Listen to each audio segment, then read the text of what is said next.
Welcome! In front of me I have Asus VivoWatch BP and I'm gonna show you how to change the language on this watch.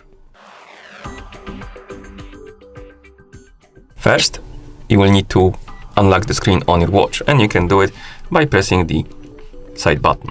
After you unlock the screen, you can swipe left on the screen until you see the setting and time option. It looks like this. You have setting and time.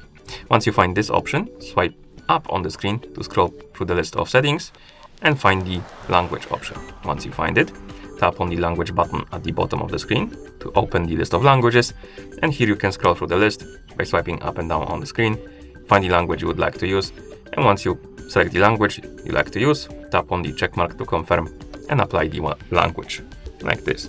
And then you can press the side button to go back to watch face if you want to. And that's how you change the language on this watch. Thank you for watching. If you found this video helpful, please consider subscribing to our channel and leaving the like on the video.